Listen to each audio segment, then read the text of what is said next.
किंवा आपण आज का म्हणतोय की न्यूज चॅनल्स विकले गेले आहेत, काय कारण आहे यामागचं, की आजकालची जी न्यूज चॅनल्स आहेत ती गोरगरिबांचं किंवा शेतकऱ्यांचे जास्त मुद्दे उचलून धरत नाही. मग जो सर्वात मोठा ॲडव्हर्टायझर आहे त्याच्या इशाऱ्यावर तर हे नाचणार की नाही. या सर्वामुळेच जे न्यूजपेपर छापल्यानंतर विकले जायचे ते आज विकल्यानंतर छापले जात आहेत.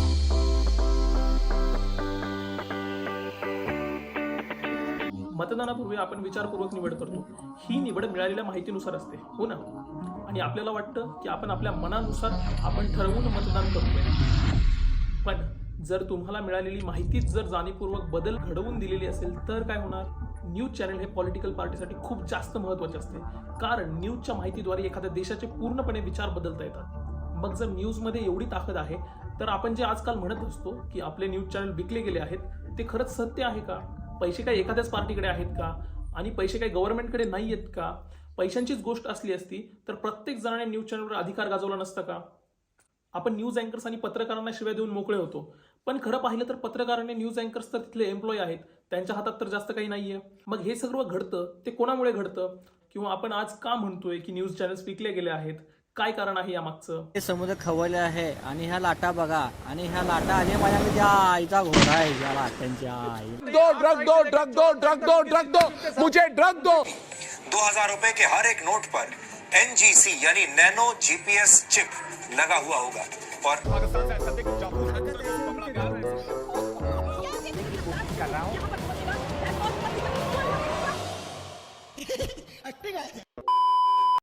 हे जाणून घेण्यासाठी आपल्याला न्यूज चॅनलचे स्ट्रक्चर जाणून घेणं खूप गरजेचं आहे. मेनली आपल्याला ज्या न्यूज भेटतात त्या न्यूज चॅनल्समधनं, न्यूज पेपर्समधनं, न्यूज एजन्सीमधनं, रेडिओ असेल, मॅगझिन्स असतील किंवा सोशल मीडिया, या प्रकारामधनं आपल्याला न्यूज मिळतात, बरोबर.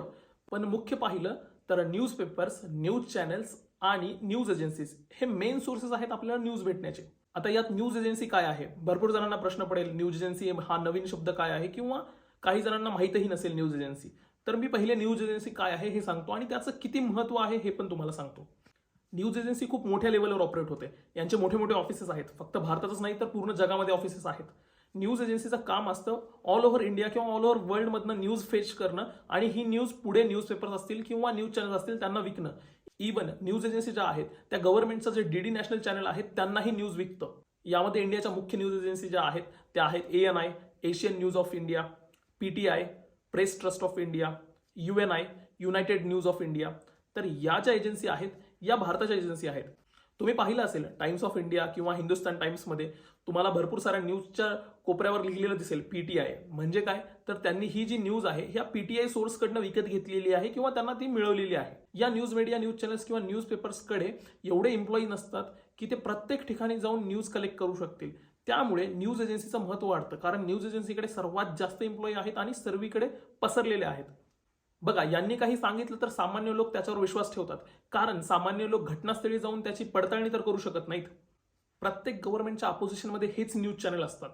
पूर्ण जगात तुम्ही पाहिलं असेल, एखाद्या गव्हर्नमेंटला युद्ध करायचं आहे तर ते आर्मीच्या आधी न्यूज मीडियाला सांगतात की लोकांना पटवून द्या, आपल्याला युद्धासाठी तयार व्हायचंय. एवढं महत्त्व न्यूज चॅनल्सचं आहे. बघा, देश स्वतंत्र होण्यापूर्वी लोकमान्य टिळकांनी केसरी पेपर किंवा महात्मा गांधींनी इंडियन ओपिनियन हे पेपर सुरुवात केली. विचार करा, जर त्यावेळी ब्रिटिशांनी ही पेपर जर विकत घेतली असती तर ही स्वातंत्र्याची जी चळवळ आहे ती सामान्य लोकांपर्यंत कधी पोहोचलीच नसती. तर आज जे आपण म्हणतो की आपले न्यूजपेपर्स विकले गेले आहेत किंवा न्यूज चॅनल्स विकले गेले आहेत, हे का बरं. सर्वात महत्त्वाचं कारण आहे ॲडव्हर्टाइजमेंट. आता एखाद्या न्यूजपेपरचा रिव्हेन्यू कसा येतो तर बघा, टाइम्स ऑफ इंडिया हा भारतातला सर्वात जास्त खपला जाणारा पेपर आहे, बरोबर. हा पेपर बनवायला 17 रुपये लागतात. आता ही 17 रुपये कशी लागतात तर टोटल 48 पानांचा पेपर आहे. तर या पेपरला वाटप प्रक्रियेत जातात 2 रुपये लागतात प्रिंटिंगसाठी, आणि उर्वरित 3 रुपये जातात ते म्हणजे न्यूज एजन्सींना, ज्यांच्याकडनं हे न्यूज विकत घेतात. तर टोटल 17 रुपयाचा पेपर आहे, पण हा विकला जातो बाजारात फक्त 5 रुपयाला. मग जी उरलेली पैसे आहेत, जी 12 रुपये आहेत, त्याचा तोटा तर सहन करणार नाही कंपनी. तर मग काय करते टाइम्स ऑफ इंडिया, हा तोटा पूर्ण करण्यासाठी ती फक्त आणि फक्त जे काही ॲडव्हर्टाइजमेंट्स येतात त्याच्या जीवावर हे पूर्णपणे प्रॉफिट कमवतात. आता तुम्ही म्हणाल की ॲडव्हर्टाइजमेंटच्या जीवावर का राहायचंय, हा पेपर त्यांनी महागातही विकू शकतात किंवा 20 रुपयालाही विकू शकतात. पण असं घडत नाही. जर 20 रुपये केला तर जी कोणी पेपर विकत घेणारी माणसं आहेत ही प्रत्येक जण 5 रुपयाचा पेपरही विकत घेऊ शकत नाही. तर विचार करा, 20 रुपयाचा पेपर विकला जाईल, तो विकला जाणार नाही. मग काय होईल तर मग यांची रीच कमी होईल आणि यांना जे ॲडव्हर्टाइज येत आहेत त्याही बंद होतील. फक्त द हिंदू हा पेपर आहे जो 10 रुपयाला विकला जातो, कारण याचा याचे जे काही पब्लिक आहे, जी वाचक आहेत, ते खूप जेन्युइन आहेत. कारण हा पेपर मुख्यतः UPSC करणारे मुलं वाचतात. बाकी कोणताही पेपर उचलून पाहाल तुम्ही, हा तुम्हाला 3 रुपये, 4 रुपये, 5 रुपयाच्या खालीच दिसेल पेपर्स. बघा, द टाइम्स ऑफ इंडिया हा भारताचा सर्वात मोठा पेपर आहे. पण 2018चा जर याचा रेव्हेन्यू पाहिला किंवा याचं प्रॉफिट पाहिलं तर फक्त 681 करोड हे प्रॉफिट आहे. यापेक्षा जास्त प्रॉफिट तर साबण शॅम्पू बनवणाऱ्या कंपन्याही कमवतात. मग द टाइम्स ऑफ इंडिया भारतातला एवढा मोठा पेपर, ज्याच्या हातामध्ये देशाचे विचार बदलवण्याची ताकद आहे, त्याचं एवढं कमी प्रॉफिट, एवढ्या कमी प्रॉफिटवर तो चालतोय, म्हणजे याला कोणीही विकत घेऊ शकत नाही का? ही खूप खतरनाक गोष्ट आहे. न्यूज पेपर्स तरी काही प्रॉफिट कमवतात, न्यूज चॅनल्स तर एवढंही कमवत नाहीत. तुम्हाला उदाहरणावरून सांगतो, भरपूर सारे न्यूज चॅनल्स हे 0 रुपये सबस्क्रिप्शनमध्ये मिळतात आणि भरपूर सारे न्यूज चॅनल्स हे 1 आणि 2 रुपये महिन्याच्या सबस्क्रिप्शनवर भेटतात. विचार करा, तेच स्पोर्ट्सचे चॅनल असतील किंवा एंटरटेनमेंटचे चॅनल असतील जे 20 रुपये 30 रुपये महिन्याच्या सबस्क्रिप्शनवर जातात. न्यूज चॅनल्स एवढ्या कमी किमतीवर जात असूनही त्यांना जे काही व्ह्यूअरशिप असते ती खूप कमी असते. पण त्या बदल्यात स्पोर्ट्स असतील, एंटरटेनमेंट असतील, यांना व्ह्यूअरशिप जास्त. आता विचार करा, व्ह्यूअरशिप ही स्पोर्ट्स आणि एंटरटेनमेंट यांना जास्त आहे, तर जे काही ॲडव्हर्टाईज आहे ती सगळी तिकडेच जाणार आणि तेच घडतं. ॲडव्हर्टायझर्स सर्व काही न्यूजकडे न जाता जास्तीत जास्त ॲडव्हर्टायझर्स जातात, त्या म्हणजे स्पोर्ट्स आणि एंटरटेनमेंटकडे. मग तुम्ही म्हणत असाल की आजकालची जी न्यूज चॅनल्स आहेत ती गोरगरिबांचं किंवा शेतकऱ्यांचे जास्त मुद्दे उचलून धरत नाहीत. कारण हे आहे, जर ते न्यूजमध्ये मिर्च मसाला आणणार नाहीत तर जी काही लोक आहेत किंवा मध्यम वर्ग आहे तो हा न्यूज बघणार नाही आणि त्यांची व्ह्यूअरशिप कमी होईल, ॲडव्हर्टाईज भेटणार नाहीत. म्हणून जो मिर्च मसाला न्यूज असतात त्या जास्त ठेवल्या जातात, ज्यामुळे व्ह्यूअरशिप वाढावी आणि यांना ॲडव्हर्टाईज जास्त भेटाव्या. जर तुम्ही भारताच्या बाहेर पाहाल तर न्यूज चॅनल्स आहेत त्यांची 70% रेव्हेन्यू हा सबस्क्रिप्शनवर येतो. त्यांना फक्त आणि फक्त 30% रेव्हेन्यू हा ॲडव्हर्टाइजमेंटनं काढावा लागतो. म्हणून तुम्ही पाहिलं असेल, बाहेरचे जे न्यूज आहेत त्यांना कधी आपण विकले गेले म्हणत नाही.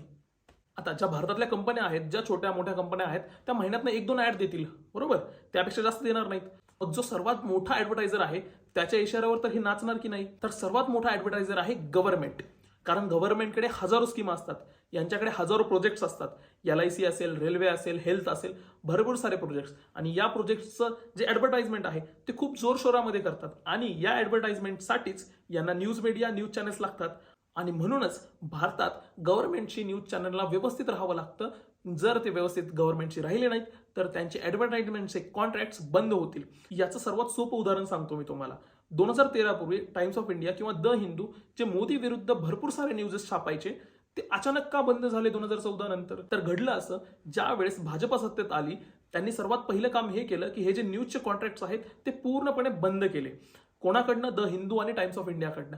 मग घडलं असं की यांच्या डायरेक्टर्सना 10 ते 15 चक्रा माराव्या लागल्या, तेव्हा यांना ती न्यूजचे कॉन्ट्रॅक्ट्स वापस भेटले. याच कारणामुळे न्यूज चॅनल्सला सरकार विरुद्ध काही न्यूज रिपोर्ट करणं थोडं अवघड जातं. जर यांनी रिपोर्ट केलं तर यांचा जो काही रेव्हेन्यू आहे तो घसरेल. मजेची बाब ही आहे, काही रिपोर्ट्समधनं हे समोर आलंय की हे जी काही नेते आहेत जे स्वतःला समाज सुधारक म्हणतात, याच नेत्यांनी ॲडव्हर्टाइजमेंटच्या नावाखाली फर्जी न्यूज चॅनल्स ओपन केलेत आणि त्यामध्ये ॲडव्हर्टाइजमेंटचा पैसा गुंतवलाय. म्हणजे कधी ती न्यूज बाहेरच आली नाही, कधी ॲडव्हर्टाइज झालंच नाही, पण यांनी हा पूर्ण पैसा खाल्ला. म्हणजे समाज सुधारक नाही तर समाज भक्षक होऊन बसलेत. या सर्वांमुळेच जे न्यूजपेपर छापल्यानंतर विकले जायचे ते आज विकल्यानंतर छापले जात आहेत. निवडणुकीपूर्वी ॲडव्हर्टाइजमेंटचा पैसा 25% वाढवला जातो आणि हेच मुख्य कारण आहे की कोणत्याही पक्षाविरुद्ध निवडणुकीवेळी कोणताही न्यूज मीडिया आणि न्यूज चॅनल्स बोलत नाही. पण विचार करा, काही न्यूज मीडिया जर ॲडव्हर्टाइजमेंट्स मधूनही शांत होत नाहीयेत किंवा कंट्रोल होत नाहीयेत, तर मग काय करणार हे त्यांना कंट्रोल करण्यासाठी? तर येतो दुसरा पर्याय. जर एखादा न्यूज रिपोर्टर किंवा न्यूज मीडिया भरपूर सारे न्यूज एखाद्या कंपनी विरुद्ध किंवा एखाद्या पॉलिटिकल पार्टी विरुद्ध छापत आहे, तर हे करणार काय? तर हे भरपूर सारे डिफेमेशनच्या केसेस टाकणार. म्हणजे यांचा फक्त मालक केसेस टाकणार नाही तर यांचे एम्प्लॉईजही केसेस टाकणार भरपूर सारे. आणि हे जे डिफेमेशनचे केसेस आहेत किंवा मानहानीचे केसेस आहेत ते एकाच ठिकाणाहून नाही टाकणार. जर समजा मुंबईमधनं ही न्यूज छापली जात आहे तर हे टाकणार बिहारमधनं डिफेमेशनची केस, गुजरातमधनं, आसाममधनं. मग घडणार काय? एवढ्या साऱ्या केसेससाठी यांना वकील लागणार, वकिलांना भरपूर सारे पैसे लागणार, कारण वकील भरपूर जास्त लागणार, बाहेरचे केसेस आहेत. यापेक्षाही जास्त म्हणजे त्यांना मानसिक ताण होणार, तेवढा लांब जायचं यायचं. त्यामुळेच यापुढे कधी यांच्या विरोधात न्यूज छापण्यासाठी हे 10 वेळा विचार करतात. डिफेमेशनच्या केसेस जरी मीडिया जिंकत असेल तरी ते जिंकण्यापर्यंत जेवढा खर्च यांना लागणार त्या खर्चामध्येच यांचं सर्व काही निघून जाणार. आता ॲडव्हर्टाइजमेंटमधनं, मानहानीच्या केसेसमधनं, या दोन्ही गोष्टीने जर एखादा न्यूज चॅनल किंवा न्यूज मीडिया कंट्रोलमध्ये येत नसेल तर पूर्णपणे त्या कंपनीला टेक ओव्हर केलं जातं. म्हणजे शेअर्स विकत घेतले जातात. एवढे शेअर्स विकत घेतले जातात की त्यांचाच हक्क व्हायला लागतो. म्हणजेच हे पूर्णपणे न्यूज चॅनल्स विकत घेतलं जातं. लोकमत जो पेपर आहे त्याचे जे ओनर आहेत ते काँग्रेसचे आहेत. सकाळ जो पेपर आहे त्याच्या ओनर ज्या आहेत सुप्रिया सुळे आहेत, ज्या राष्ट्रवादी काँग्रेसच्या आहेत. सामना शिवसेनेचा आहे. या प्रकारे टीव्ही चॅनल्समध्ये नेटवर्क 18 आहे, हे जे पूर्ण रिलायन्स ग्रुपकडे आहे. सो न्यूज मीडिया या 3 गोष्टींनी कंट्रोल केला जात आहे भारतात. पहिला म्हणजे ऍडव्हर्टाइजमेंट, दुसरं डिफेमेशनच्या केसेस आणि तिसरं टेक ओव्हर करणे. आज काही युवा सत्य समोर आणण्याच्या इच्छेने न्यूज मीडिया जॉईन करतात, पण इच्छा असूनही ते सत्य समोर मांडू शकत नाहीत. जे सत्य समोर मांडण्याचा प्रयत्न करतात त्यांना कामावरून काढले जाते.